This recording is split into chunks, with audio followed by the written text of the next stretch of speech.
오늘 우리가 서신서를 볼 때는 그 서신서, 이 편지를 보낸 목적이 있겠죠. 무슨 이유에서 이 편지를 보냈을까? 어떤 이유에서 이 편지를 보냈을까? 이 사실을 우리가 잘 기억하고 알아야만 사실은 여기 서신서에서 말하고 있는 그 본 의미를 이해할 수가 있게 되어집니다. 근데 오늘은 데살로니가라는 이 지역의 교회들에게 편지를 보내는 거거든요. 근데 이 데살로니가 이 지역에 있는 성도들에게 편지를 보내면서 오늘 저와 여러분이 보지는 않았지만은 2장 2절에 보니까 빌립보라는 지역을 먼저 고난과 능욕이라는 말, 빌립보에서 고난과 능욕을 당했다라는 말과 함께 이 빌립보에서 있었던 일과 데살로니가로부터 지금 있었던 일들, 이것들을 서로 연관시켜서 생각할 수 있도록 우리들에게 언지를 주고 있는 것을 알 수 있습니다. 그래서 오늘 저는 여러분들과 함께 이 데살로니가 본격적으로 2장을 생각하기 전에 먼저 사도행전 16장과 17장을 통해서 16장에서 빌립보에서 어떤 일이 있어서 17장에 나오는 데살로니가라는 이 지역으로 바울이 옮겨오게 됐을까? 그리고 그것이 그 바울에게 있어서 무엇을 그 마음속에 남겨둔 것일까 하는 것에 대해서 먼저 생각을 좀 해볼 필요가 있을 것 같습니다. 사도행전 16장에서는 이 소아시아, 지금으로 말하면 터키 지역에 1차 전도를 잘 했습니다. 그리고 잠시 예루살렘으로 돌아간 다음에 2차 전도여행, 선교여행을 그 소아시아에서 이어서 하고 있었어요. 그러니까 내가 거기에 1차 때 노하우도 있었고 1차 때 했던 기반도 있었고 1차 때 했던 여러 가지 방법들도 있고, 물론 2차가 잘 될 수밖에 없죠. 그런데 갑자기 하나님의 영, 성령, 예수의 영, 이 성령께서 갑자기 소아시아로 뻗어나가는 이 선교 활동을 중단하고 바울 일행을 마게도니아라는 이 유럽 지역, 지금으로 말하면 유럽 지역의 첫 번째 관문인 빌립보로다가 여기를 옮겨오게 되어집니다. 빌립보라는 데는 익숙하지 않을 수 있겠죠. 거기는 자기가 지금 1차 때 터전을 닦았던 소아시아하고는 다른 곳이에요. 그런데 거기에 와서 오늘 이 바울은 하나님의 말씀을 선포하고 귀신 들려 점치고 있었던 여종을 갖다가 고쳐주는 이런 일련의 사역들을 행하게 됩니다.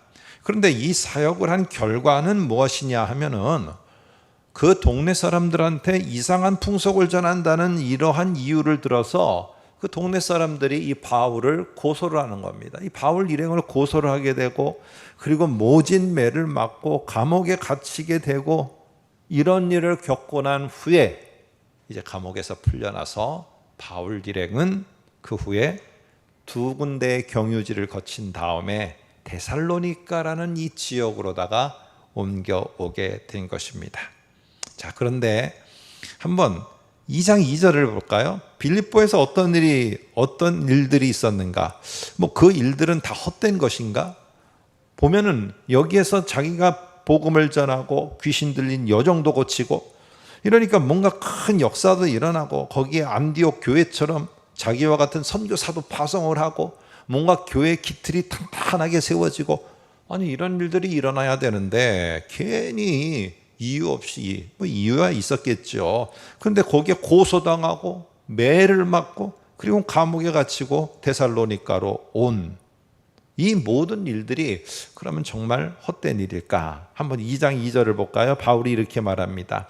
빌립보에서 당한 고난을 언급하는데 우리가 먼저 빌립보에서 고난과 능욕을 당하였다. 이렇게 말합니다.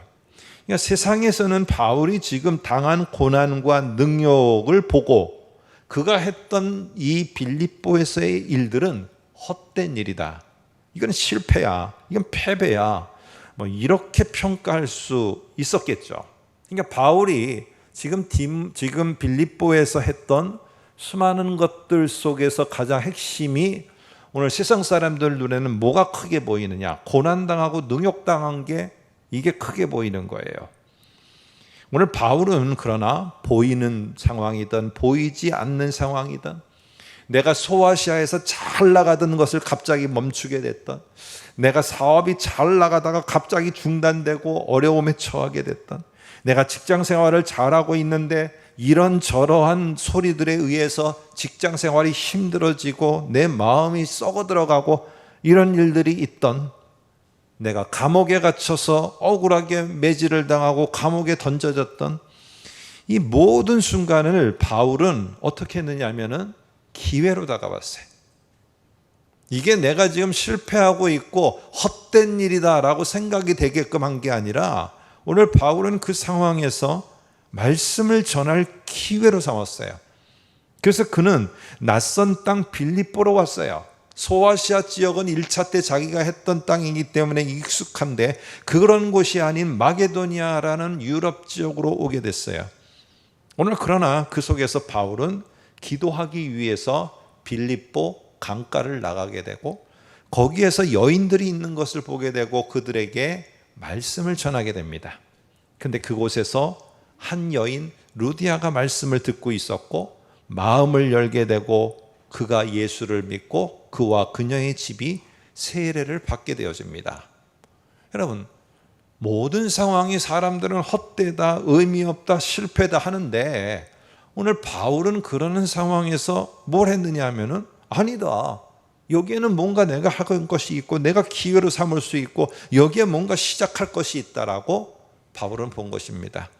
뿐만 아니라 감옥에 갇혔을 때도 우리들 속에 생각할 때는 감옥에 갇히면 끝나는 것 같지만 그렇지 않았어요. 오늘 바울은 감옥에 갇히는 순간이 기도와 찬양을 하는 기회가 됐고 더 나아가서는 오히려 성령의 역사 가운데 감옥문이 촥촥촥 열렸을 때도 오늘 자기는 도망갈 수 있는 기회를 삼지 않았고 낙심하고 있는 간수를 향해서 복음을 전할 수 있는 기회로 삼았습니다. 여러분, 우리는 빌립보에서 있었던 일 하면 우리의 머릿속에는요 이미 여러 번 설교도 듣고 어릴 때부터 들어서 뭐가 머리에 남느냐 하면은 간수가 변화돼서 복음을 듣게 되고 예수를 믿게 되었다, 루디아가 변화됐다, 감옥에서 기도와 찬송을 이어갔다, 이런 것들이 너무 큰 것처럼 우리 믿는 자들에게는 사실 보여져요. 당연히 그래야 되죠. 그런데 세상 사람들 눈에는요 그 사람들이 들었는데 말씀을 들은 자는, 그리고 믿고 그렇게 가정이 변화된 자는 누구만 있냐? 루디아예요. 간수예요. 그리고 감옥에 갇히는 뒤 뭐가 좋아요? 세상 사람들 속에서, 가치관 속에서는 이런 것들, 안 되는 것들이 더 큰 거예요. 빌립보에서는 그래서 뭐예요? 가장 큰 바울 하면은 떠오르는 게 우리처럼 기도와 찬송이 있고 옥문이 열리고 예수를 믿는 자들이 생기고 이런 게 아니라 안 되고 막히고, 저 소아시아에서 안 되니까 이쪽으로 왔고 저 지역에서 안 되니까 이 지역으로 옮겨왔고 이 지역에서도 괜히 무슨 일을 한다고 하다가 감옥에 갇히고, 여러분 이런 일들만이 크게 보이는 것입니다. 그러니까 당연히 어떻게 했겠습니까? 이 바울을 볼 때, 바울 일행을 볼 때는 헛된 일을 하고 있다라고, 모든 게 헛되다라고 생각될 수밖에 없어요. 그러나 여러분 기억하세요. 하나님이 우리를 통해서 행하시는 일에는, 내가 하나님과 함께하는 일에는 그게 얼마나 크든 얼마나 작든 얼마나 길든 얼마나 짧든 오늘 그 속에서 하나님은 절대로 헛되게 두지 않으십니다. 모든 일에는 헛됨이 없게 하십니다.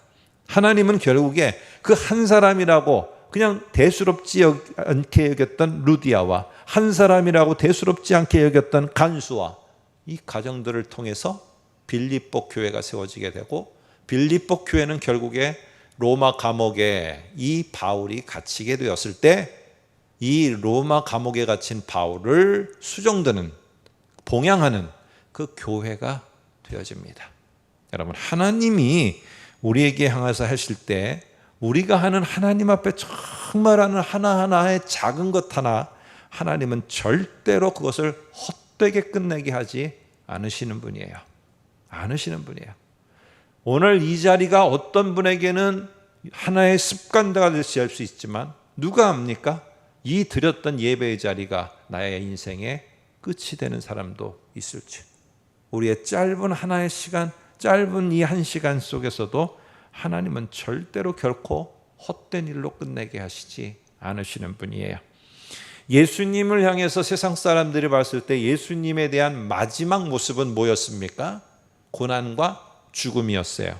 그러니까 세상 사람들은 저 헛된 일 하다가 헛되게 죽음을 당한 예수라고 말하는 겁니다. 그를 향해서 그래서 세상은 뭐라고 평가하느냐? 실패한 메시아 운동가, 이렇게 평가합니다.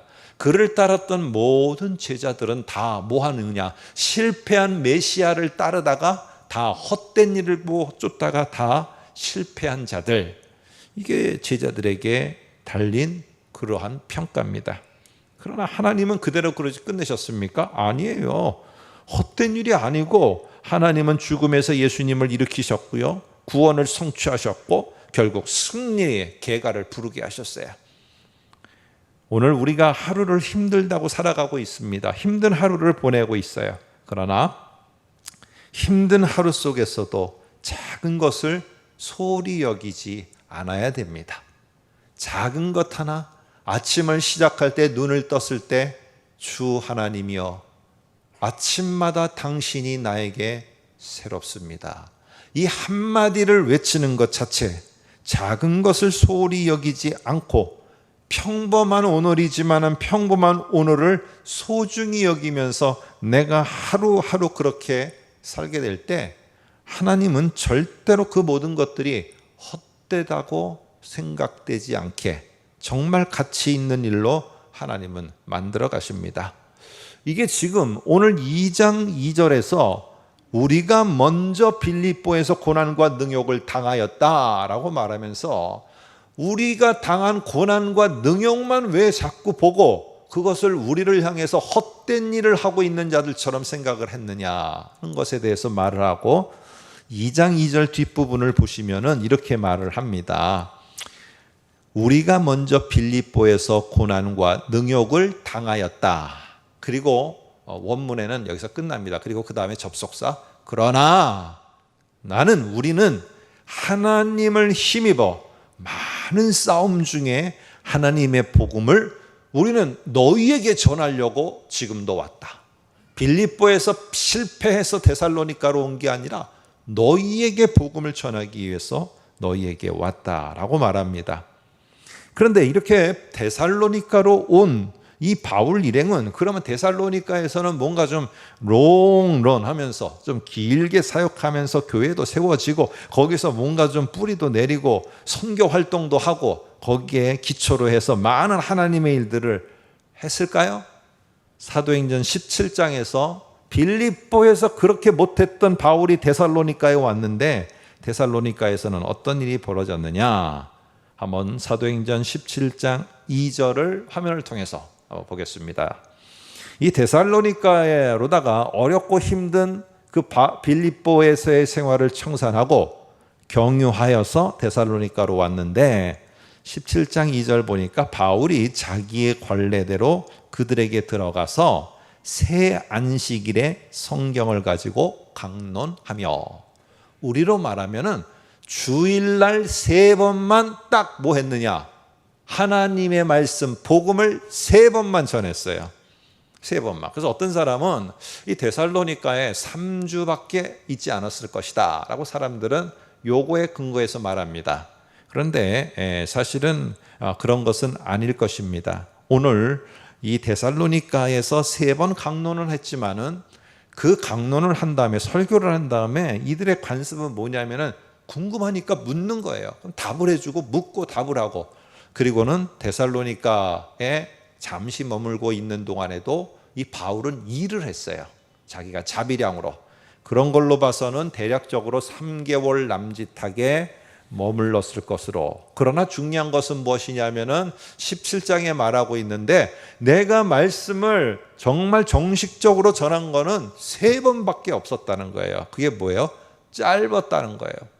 난 3번밖에 못 전했어요. 그런데 그럴 수밖에 없었던 게 왜 그러느냐? 사도행전 17장 5절에 이유가 나와요. 이유가 뭐냐면은 이것 때문에 그래요.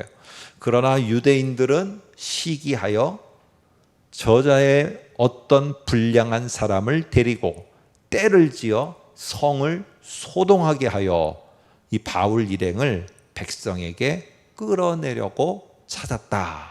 뭐예요? 막 헛된 소문 퍼뜨려 갖고요, 바울 일행을 갖다가 백성들한테 끌어내려고 이렇게 한 겁니다. 그래서 이러한 일들 속에서 바울 일행은 어쩔 수 없이, 특별히 바울은 데살로니가에 오래 머물지를 못했어요. 그래서 자기는 너무 마음이 아픈 거예요. 3번밖에는 정식적인 설교를 하지 못한 이 안타까움. 그리고 이 데살로니가를 떠나서 베레아로다가 옮겨갑니다. 짧은 기간 머물렀고 떠나온 바울의 마음이 어떻겠습니까? 내가 힘들어도 그 자리에 있었어야 되지 않을까? 내가 있었어야지 더 거기에 뭔가 좀 뿌리도 내리고 뭔가 일도 하고 어떤 사역도 될 수 있었던 거 아닌가? 내가 떠나오는 바람에 모든 게 물거품이 되고 헛된 일이 된 거는 아닌가? 내가 전한 복음을 들은 그들은 다 흩어져서 뿔뿔이 흩어져 갖고 이제는 다 존재 자체 없어진 것은 아닌가? 예전으로 다 돌아간 것은 아닌가? 막 별별 생각 속에 상당히 힘들고 어려운 시간을 보내고 있는 게 지금 이 데살로니가를 떠나서 있는 바울의 모습이에요. 바울의 모습. 근데 이 사람들이, 데살로니가 사람들이요, 어떤 사람들이냐면은 우상숭배가 일반화, 생활화되어 있는 사람이에요. 1장 9절에 보면은 그래서 너희가 우상을 버리고 라는 말을 한 걸 통해서 봐서요, 이 우상숭배가 아주 일상적이었어요. 그 중에 3가지가 일상화되어 있었어요. 하나는 황제숭배, 이거는 아니까 우리가 건너뛰고, 2가지의 것이 아주 그들의 일반 삶을 지배하고 있었어요. 그게 바로 뭐냐면은 하나는 디오니소스라는 신입니다. 디오니소스라는.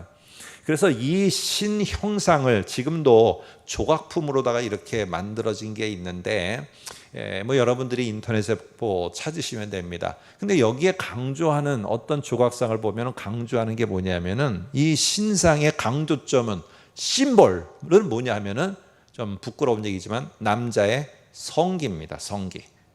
그래서 이 신은 닉네임이 2개를 가지고 있어요. 포도주, 술의 신이에요. 그리고 또 하나는 황홀경의 신이에요. 그러다 보니까 이 디오니소스로부터 뭐가 오느냐? 술, 풍요, 그리고 자식을 많이 낳는, 이 성기가 상징하고 있는 다산의 그런 것들, 황홀경 속에 빠지게 만드는 것들, 뭐 이런 것들을 제공하는 게 누구냐면은 이게 디오니소스라는 신이에요.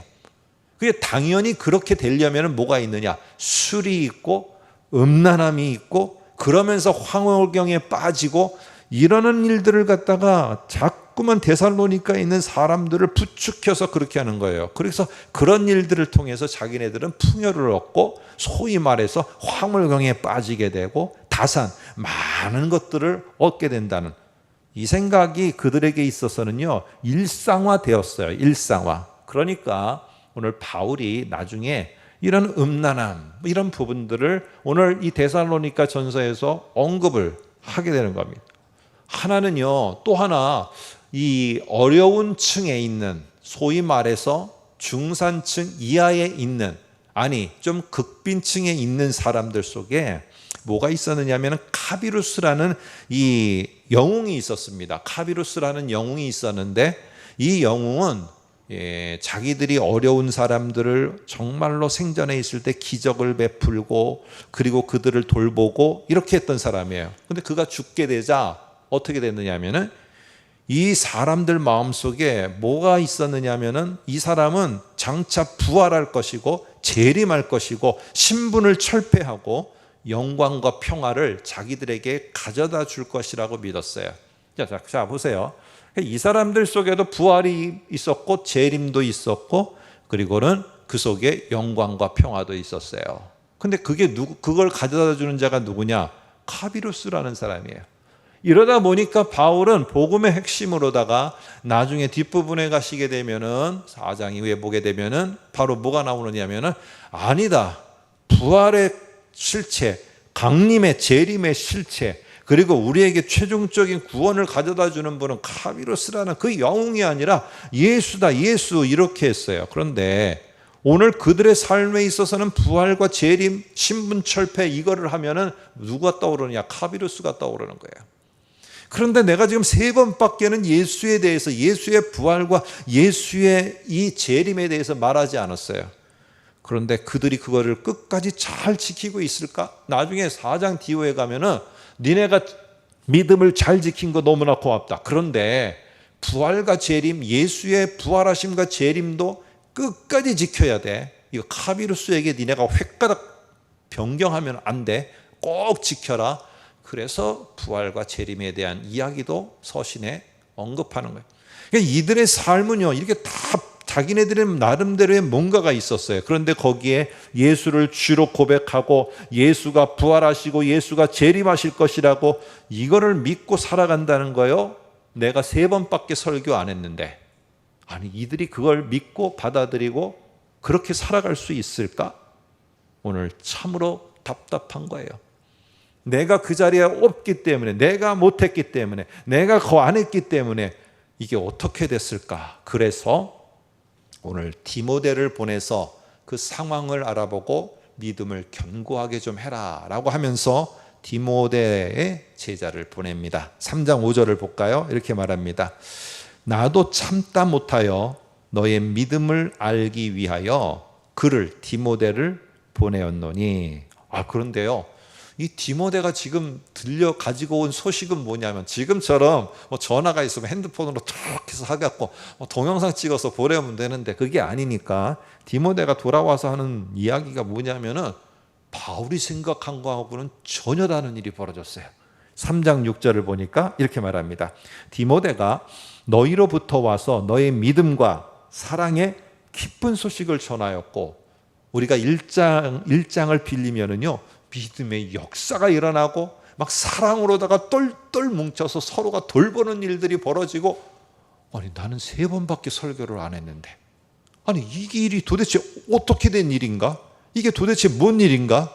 그러면서 오늘 1장 7절을 한번 볼까요? 앞에 화면을 보시면 주겠습니다. 너희가 마게도니아와 아가야에 있는 모든 믿는 자의 본이 되었다는 소리를 들었다. 여기서 본이라는 말은 뭐냐 하면은요, 우리가 지폐를 찍어낼 때 이 동판과 판이 있지 않습니까? 지폐 찍어내는 판, 아니면 이 시대로 말하면은 쇠를 녹여서 어디 틀에다 넣으면은 딱 빼내면 그 모양이 똑같은 게 나오는 거, 요겁니다. 요 틀이에요. 이 데살로니가가 바울의 설교를 정식적으로 3번밖에 안 들었는데, 마게도니아 지역, 유럽 지역과 그 밑에 있는 아가야 지역, 이 지역의 성도들의 마음에 우리가 예수를 믿는 자라면은 저렇게 마게도니아에 있는 사람처럼 저 틀에 가서 콱 박혀서 저 사람들처럼 되는 게 예수 믿는 거 아니겠느냐? 저들처럼 되는 게 그게 믿는 자들의 모습이 아니냐 하면서, 이상하게도 이 3번밖에 안 들었던 이 데살로니가가 오히려 이 마게도니아 성도들에게 이게 기독교인의 삶이라는 것을 보여주고 그들이 그것을 확 답습해서 살아가도록 하는 이러한 놀라운 역사의 주체가 되어 있더라는 거예요. 이게 도대체 어떤 일인가? 8절을 한번 볼까요? 1장 8절에 하나님을 향하는 너희의 믿음의 소문이 각 처에 퍼졌으므로 우리는 아무 말도 할 것이 없었노라. 이렇게 말합니다. 이 말은 뭐냐면요, 너무 놀라서 아무 말 할 수 없다 이 말의 의미가 아니고, 우리는 너희에게 얼마 하지를 않았는데 어떻게 너희의 이 믿음의 소문이 이 각지로 퍼져가서 이 놀라운 일이 있게 되었느냐는 거예요. 여러분, 오늘 우리는 작게 시작한 것 때문에, 또 어떤 사람은 내 자녀를 내가 낳았기 때문에 내 자녀가 가는 길은 내가 만들려고 그래요.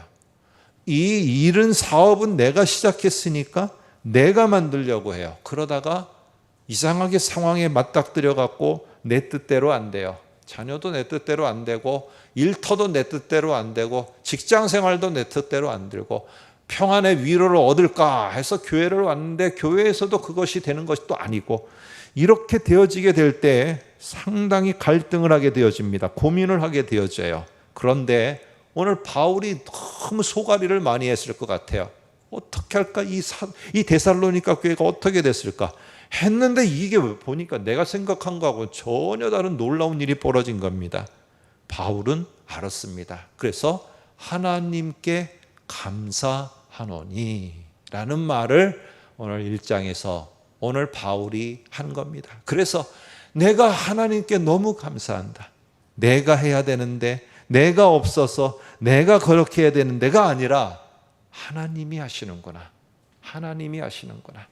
나는 시작을 했을 뿐인데 하나님이 하셔서 그 열매를 맺게 하시는구나. 나는 하나님께 감사한다. 그 핵심적인 내용이 데살로니가전서 1장이고, 그러면서 그렇게 흘러갑니다. 나는 너무너무 감사한다. 나는 조바심을 하고 있었는데 하나님은 그 자리에 여전히 계시면서 하나님은 너희들의 믿음을 견고하게 했고 너희들을 소중하게 세웠고 내가 한 거는 별거 없는데 그런 하나님 감사하다. 하나님은 바울의 짧은 시작을 기억하시고 헛된 곳으로 돌리지 않았어요. 하나님은 그곳에서 역사하셨고 하나님은 이 데살로니가를 통해서, 교회를 통해서, 성도를 통해서 새롭게 일을 하셨어요. 여러분 1장 8절 이어 1장 9절에 보면 다시 볼까요? 너희가 어떻게 우상을 버리고 그 다음에 하나님께 돌아와서 하나님을 섬기는지를 알다라고 하면 되는데 그 앞에 뭔가 더 붙였어요. 살아계시고 참되고 이렇게 붙였어요. 살아계시고 참되신.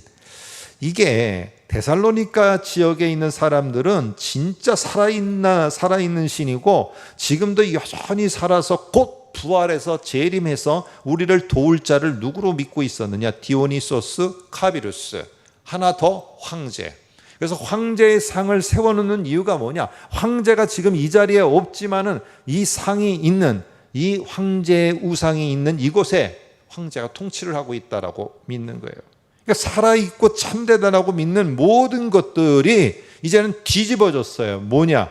이 모든 신들이 자기네가 알고 있던 것들이 살아있고 참된 게 아니라 하나님이 참되다. 우리의 부활과 그리고 강림하심 그리고 우리에게 있어서 다시 오셔서 우리를 구원하시고 인도하실 분은 저 카미루스 영웅이 아니라 예수 그리스도다, 예수 그리스도다 하면서 여러분 이것을 확실히 고백하는 자들이 됐어요. 여러분 오늘 이 속에서 바울은 내가 다 하지 못함 때문에 걱정했어요.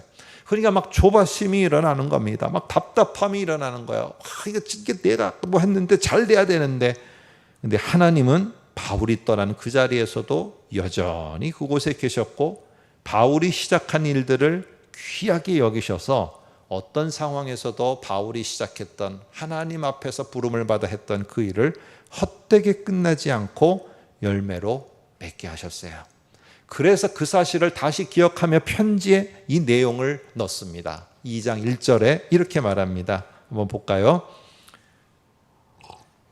형제들아 너희 가운데 들어간 것이 헛되지 않은 줄을 너희가 친히 아나니.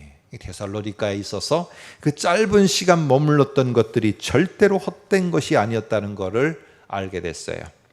여러분 하나님과 함께한 것들은 결코 헛되지 않습니다. 내가 짧던 그것이 얼마나 됐던 어떤 큰 일이든 작은 일이든 하나님은 절대로 그대로 두지 않으세요.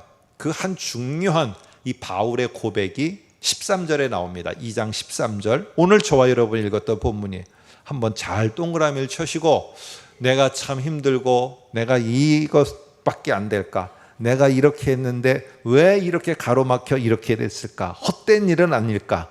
이런 것 때문에 참 힘들 때 한번 여러분들이 다시 펼쳐보시기 바랍니다. 2장 13절에 이렇게 말해요. 이러므로 우리가 하나님께 끊임없이 감사함은 너희가 우리에게 들은 바 하나님의 말씀을 받을 때에 사람의 말로 받지 아니하고 하나님의 말씀으로 받음이니 진실로 그러하도다. 이 말씀이 또한 너희 믿는 자 가운데에서 역사하느니라. 바울은요 이 짧은 시간이지만 전했어요. 근데 이것이 분명히 바울이 생각할 때는 아마 그랬을 것 같아요. 이 전한 복음이 현실과 거리가 멀기 때문에 사람들은요 이거 헛된 말을만 전하고 있네, 아니 뭐 저게 뭐 우리는 지금 부활과 지금 재림이 카이루스인데 뭐 예수가 그 죽고 뭐 어디 십자가에 달려서 죽었는데 그거 부활하고 뭐 재림한다고 말해? 헛된 사람의 말로 끝날 수 있었는데 하나님은 어떻게 하셨느냐?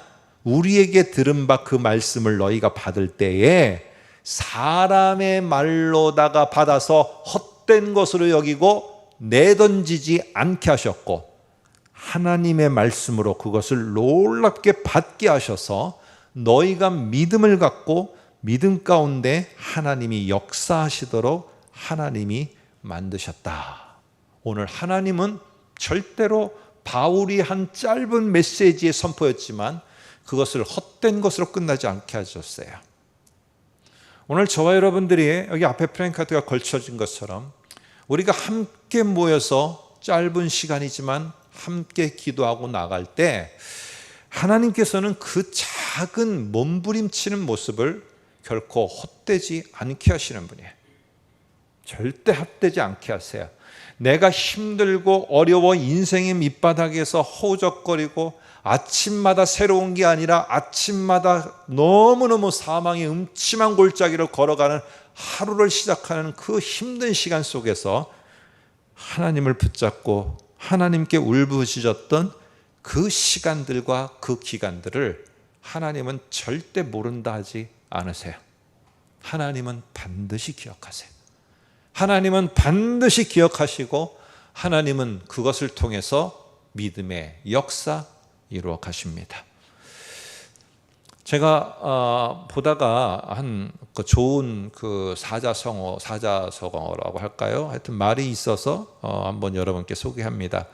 저는 뭐 익숙하지 않은데 여러분들 가운데는 뭐 중용이나 이런 책을 보신 분들은 익숙할 수 있을 것 같아요. 물경소사라는 말입니다. 물경소사라는 말. 이 말은 가볍게 여기지 말라.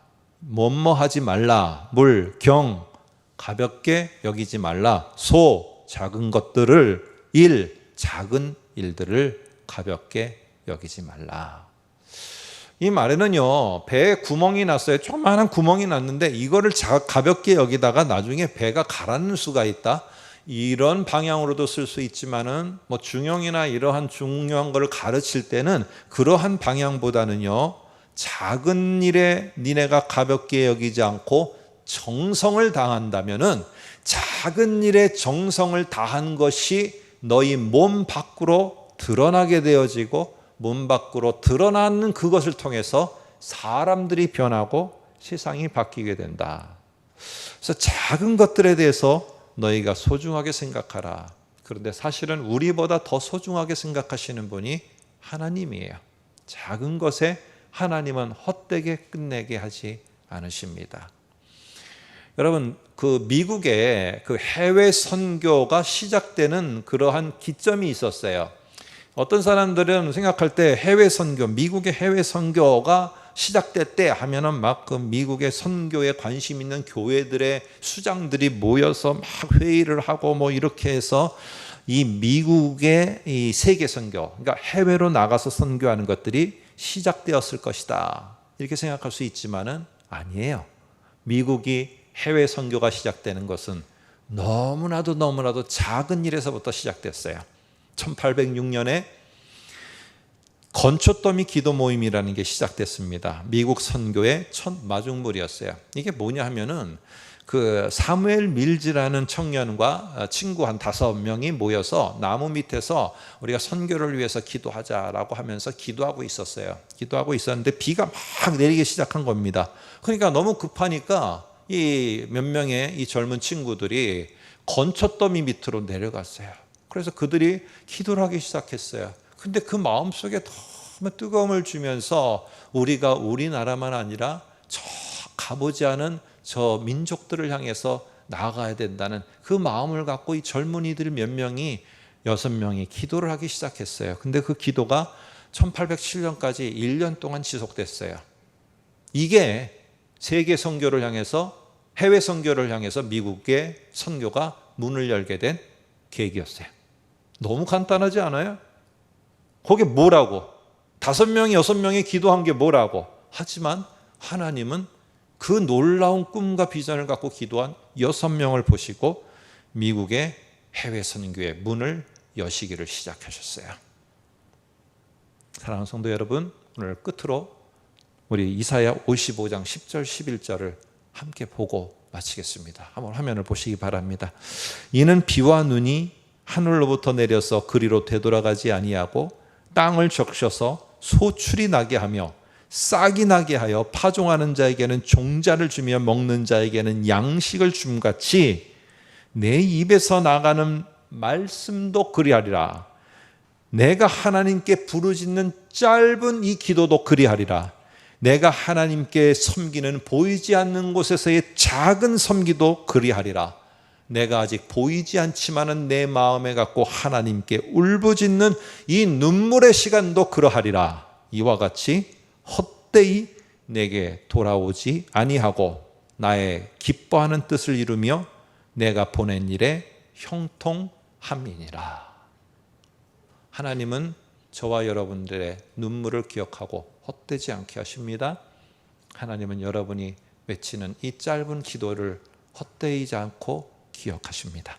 하나님은 여러분들이 하는 작은 몸부림의 손길을 헛되이 보내지 않고 기억하십니다.